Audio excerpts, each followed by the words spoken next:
Life में किसको किसको आई लव यू बोले हैं कभी भूले हैं? नहीं। कौन कौन आपको मारा है या कुछ उल्टा सीधा बोला है नहीं भूलते हैं। प्यार मोहब्बत आपको हो ही जाता है, ये उम्र की गलती है। आईक्यू लेवल क्या होता है? देखिए आईक्यू लेवल क्या होता है, अच्छा क्वेश्चन है। आप बस इसका जवाब दे लेने दीजिए फिर पूछे आईक्यू लेवल क्या होता है। इस ब्रेन का सबसे महत्वपूर्ण हिस्सा जो होता है सेरिब्रम होता है। सेरिब्रम ही हमारी मेमोरी को कंट्रोल करके रखता है। जिसकी मेमोरी अच्छी होती है उसे पढ़ाई लिखाई की चीजें, हर चीजें याद रहती हैं।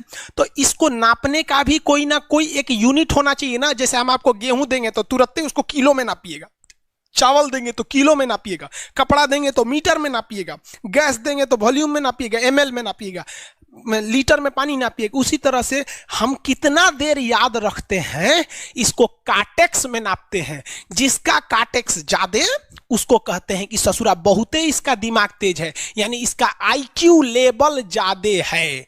और जिसका काटेक्स यानी याद रखने की क्षमता कम है उसे कहते हैं कि इसका काटेक्स कम है, यानी आईक्यू लेवल इसका कम है। समझ में आ गया कि नहीं आ गया? किसी को दिक्कत? अब हम आपको एग्जांपल देते हैं। आपकी लाइफ में बहुत सारे टीचर आए होंगे। कुछ टीचर आपको नोट्स खोल के पढ़ाते हैं। कोनो किताब उताब नहीं है जी? हाँ कोनो किताबें नहीं, खाता बुक वे देना यहाँ, इसी को समझा देते। देखो एक हिसाब किताब वाला किताब है। दिवाली के समय हिसाब किताब फाइनल होता है ना, सबका सैलरी उलरी का। तो कुछ टीचर को देखेगा ना तो ऐसे एक किताब लेके रखे रहेंगे लोग, और इसी में देख के पढ़ा देंगे। बाबू देखो नर्वस सिस्टम का 2 पार्ट होता है, 2 ना 3 होता है। नर्वस सिस्टम का 3 पार्ट होता है। ऐसे लोगों का मतलब ये खाता बुक रख दो भाई, इसका हिसाब दिवाली में हो जाएगा। तो ये ऐसे लोगों का इस आईक्यू लेवल कम है। लेकिन कुछ लोगों को देखेंगे आप, उनको किताब उताब से मतलब नहीं होता। जैसे आप इलाहाबाद यूनिवर्सिटी कभी जाइए तो देखिए, या बड़े टीचर आईआईटी वगैरह जाएंगे, बहुत एकदम टीचर आते हैं आराम से, कोई नोट सोर्स कुछ नहीं, आया पढ़ा रहा है, चालू किया, एकदम मस्त इंजॉय करके चला गया। तो इनका आईक्यू लेवल ज़्यादा होता है। आईक्यू लेवल बढ़ाने के लिए हम आपको बताए भी थे, दिमागीन खाइए, अच्छा रहता है। एक ही तरह की सोच मत सोचिए, अच्छा रहता है। समझ आ गया? प्यार वगैरह के चक्कर में मत रहिए, अच्छा होता है। देखिए प्यार मोहब्बत आपको हो ही जाता है, ये उम्र की गलती है। लेकिन सही क्या है कि आपके अंदर एक समझदारी रहनी चाहिए कि भाई साहब ये उम्र की गलती है तो इसे गलती भरी स्वीकार कीजिए। अपने आप को जीवन साथी बनाने की कोशिश मत करिए। बस ये एक समाज के लिए गलत है, हमारी संस्कृति के लिए नहीं है। तो आप करते हैं तो छुप के ही रहिए।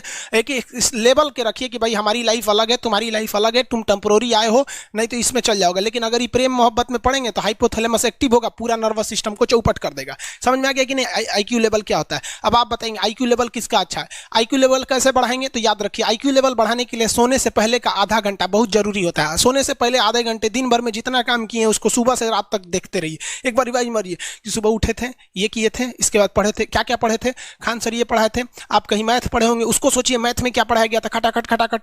आपको सोचना ही है ना, सोचने में कितना टाइम लगता है, खटाखट। तो अगर इसको रिवाइज करते रहेंगे, गिन के 42 दिन में आपका आईक्यू लेवल तेज हो जाएगा। फिर आप कहेंगे कि सर जी हमरो बिना किताब का याद हो गया। और अगर यही खत्म हो जाएगा तो क्या कहिएगा, आपका भी आईक्यू लेवल गिर जाएगा। सपना कैसे आता है? ये ब्रेन की वजह से आता है।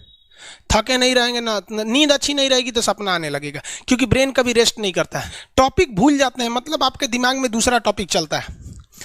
आप लाइफ में किसको किसको आई लव यू बोले हैं कभी भूले हैं? नहीं। कौन कौन आपको मारा है या कुछ उल्टा सीधा बोला है नहीं भूलते हैं। रीजन क्या? आप कितनी बार किसी चीज को रिवाइज मारते हैं? 21 दिन के अंदर अगर आपका दिमाग कभी किसी चीज को रिवाइज मार दिया ना, तो फिर वो भूलने नहीं देगा अगले 2 महीने तक। यानी हर 21 दिन पे उसको रिवाइज मारते रहिए, मारते रहिए, मारते। और अगर हर 7 दिन पे मारेंगे ना तो वो एकदम फिक्स हो जाएगा, एकदम फिक्स हो जाएगा। हम लोग को क्या है भैया, दिन रात पढ़ाते पढ़ाते पढ़ाते पढ़ाते आदमी पगला जाता है। इसलिए अब कोई नींद में भी पूछेगा खान सर स्वायत्त तंत्रिका तत्व किसे कहेंगे? स्वायत्त में कुछ नहीं आएगा, ये आ जाएगा आपका सिंपैथेटिक और पैरासिम्पैथेटिक, बस यही आ जाएगा। क्यों इतना जल्दी जल्दी जल्दी जल्दी रिवाइज मारा आदमी कि ये हमारा सब कॉन्शियस माइंड में घुस गया है। सब कॉन्शियस, देखिए कॉन्शियस माइंड उसे कहते हैं जिस पर हमारा कंट्रोल रहता है। जैसे हमसे कोई पूछेगा कि आप भी अगर पूछेंगे कि खान सर जो 1 हफ्ता क्लास नहीं लिए थे कहाँ थे, तो हम सोचने लगेंगे ये स्टूडेंट है, इससे हर बात क्या बताएगा आदमी कि किस डॉक्टर के पास थे, कहाँ गए थे। नॉर्मल बोल देंगे बाबू थोड़ा सा मेडिकल हेल्थ इशू था इसलिए चले गए। लेकिन अगर मम्मी पापा पूछेंगे तो उनसे हर चीज़ बताएंगे। तो जो चीज़ हमारे कंट्रोल में नहीं रहता है वो उसे क्या कहते हैं, सब कॉन्शियस माइंड। जैसे कोई हमारा नाम पूछेगा खटाक से बता देंगे खान सर। समझ में आ गया कि नहीं?